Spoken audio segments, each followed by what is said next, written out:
Hello friends, today we are going to study chapter number 4, that is communication, e-commerce and outsourcing. Nowadays the competition in business has increased. In this age of competition, for the development of business, the factors like human resources have become important. Elements like high quality goods, low cost, prompt transportation of goods and better services to customers have become an important for business. The process of communication through proper means of communication has become essential for business units. E-commerce has came into existence for the transactions between units and with the customers. Further, outsourcing has also become necessary for smooth operation of internal transactions of business. Communication is made of two Latin words, namely communis and communicare. That means to share, common. Gradually, the meaning of communication has been changed and nowadays its meaning has become more wider. In general, communication refers to the reciprocal exchange of information, ideas, facts, opinions, beliefs, feelings, and attitudes through verbal or non-verbal means between two people or within a group of people. Let us see some definitions of communication which are also important for your exam. According to Webster's dictionary, communication is a process by which information is exchanged between individuals through a common system of symbols and signs of behavior. Communication means exchange of thoughts, opinions and information through speech, writing or signs. Communication means the process of inducing our thoughts into others' mind. Communication means a process of exchange of information among people regarding knowledge, concept, understanding, emotions, feelings and opinions. The sender selects proper medium which affects the receiver, and as a result his/her behavior is changed and a relationship with him or her is established and maintained. Now, what is the meaning of communication? Communication as a process through which individuals mutually exchange their ideas, values, thoughts, feelings and actions with one or more people. The transfer of information from the sender to the receiver so that it is understood in the right context. The process of initiating, transmitting and receiving information. The means of making the transfer of information productive and goal oriented. The process of sharing information, ideas and attitudes between individuals. The primitive man used non-verbal communication through signs and expressions. After that, language as dialect was used in communication. Non-verbal means बातचीत नहीं होना. As a result of the development of science and technology, with the help of language and signs, communication has become faster and easy through various media of communication. Thus, we can conclude communication is a two-way process. It is the process of sending information from a source to the target. In this process, the sender first collects information in proper form and then sends it via medium or any channel. The receiver of the information interprets the message and responds.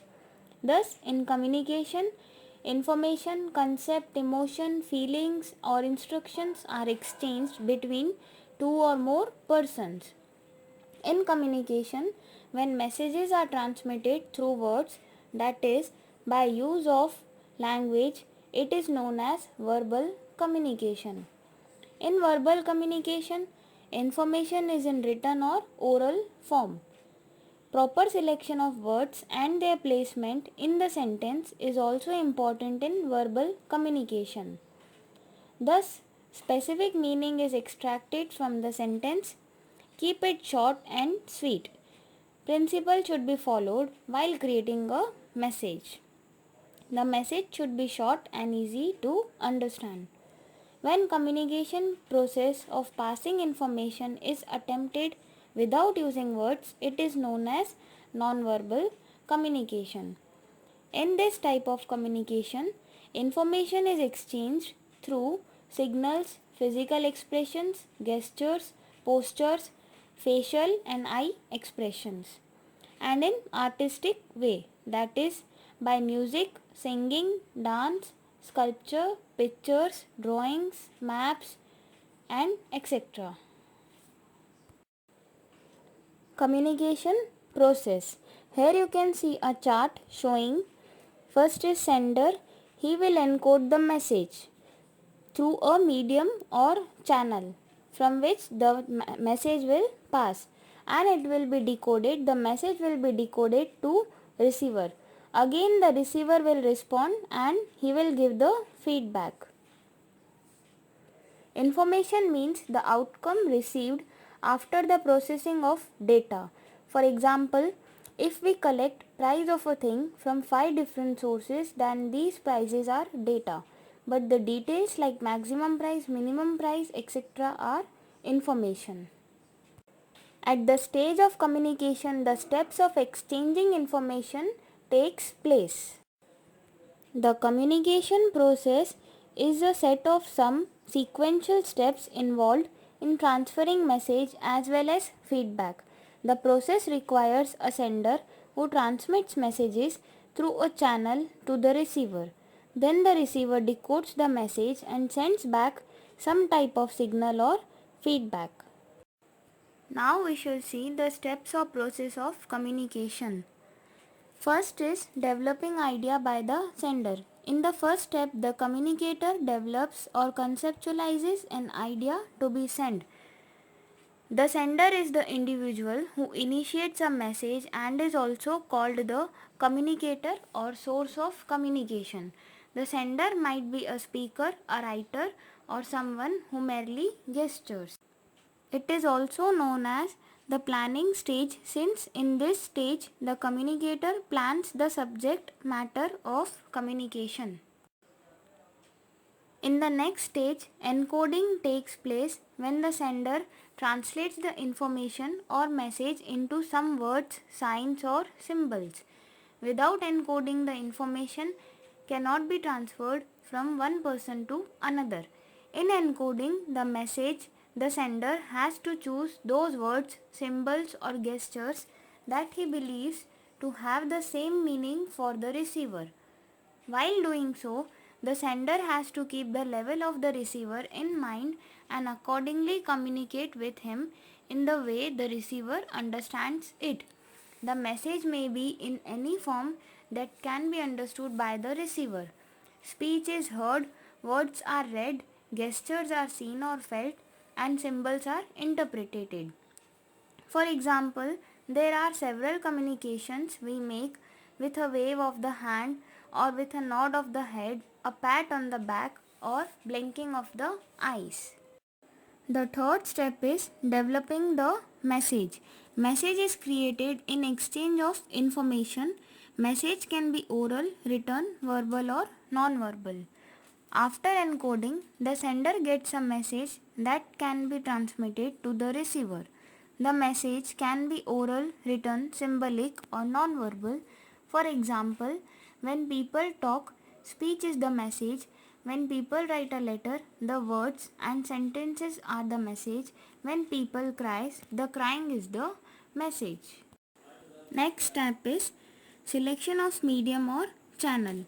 After creating the message, in order to send the message, one needs to go personally or select any one or more than one means of communication available. Medium is the channel or means of transmitting the message to the receiver. Once the sender has encoded his message, the next step is to select a suitable medium for transmitting it to the receiver. The medium of communication can be speaking, writing, signaling or gesturing. The channel is the medium used for transmission of information or message from sender to receiver. There are various media like telephone, mail through post, internet, radio, TV, press, etc. For communication to be effective and efficient, the channel must be appropriated for the message. A phone conversation is not a suitable channel for transmitting a complex engineering diagram. An express mail may be more appropriate. The needs and requirements of the receiver must also be considered in selecting a channel. If the receiver is illiterate, sending the message through postal mail is not relevant. Similarly, you cannot select the medium of telephone if the receiver does not have a telephone with him. Therefore, in choosing the appropriate channel, the manager must decide whether feedback is important or not.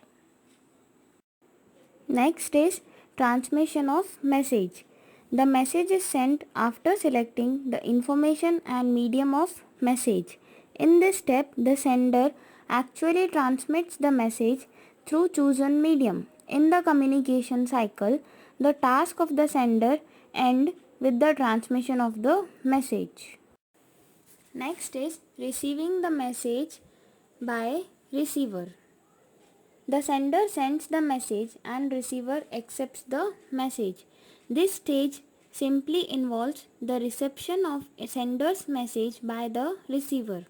The message can be received in the form of hearing, seeing, feeling, or so on. The receiver is the person who senses or perceives or receives the sender's message. There may be just one receiver or a large number of receivers. The message must be prepared with the receiver's background in mind. An engineer in a software organization should avoid using technical terms in communicating with his family members. It should be recognized that if the message does not reach a receiver, no communication takes place. Even when the message reaches the receiver, if he cannot understand it, again there is no communication. Then comes decoding or interpretation of the message. The sender selects proper words and uses such a language in the message that the receiver can interpret it and very well. Decoding is the receiver's interpretation of the sender's message. Here the receiver converts the message into thoughts and tries to analyze and understand it. Effective communication can occur only when both the sender and the receiver assign the same or similar meanings to the message. Thus, decoding is a process through which receiver interprets the message and translates it into meaningful information. It may be remembered that decoding is affected by the receiver's past experience, personal assessments of the symbols and gestures, expectations and mutuality of meaning with the sender. And the last is feedback. Feedback is receiver's response to the sender's message. The receiver communicates reaction to the sender through words, symbols or gestures.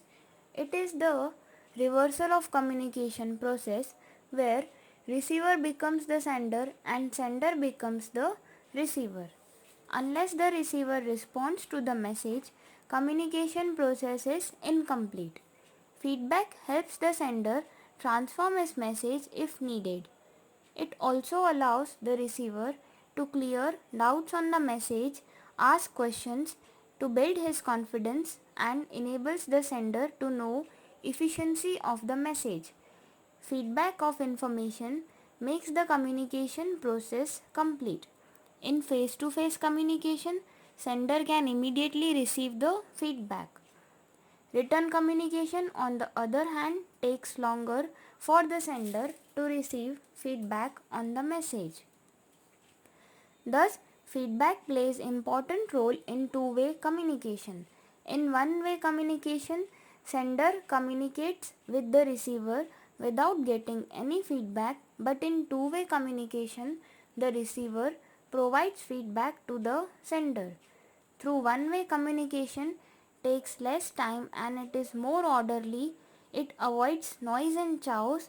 Feedback in two-way communication makes it more accurate and more precise. Hope you all have understood. If you have any queries, please do comment. Thank you.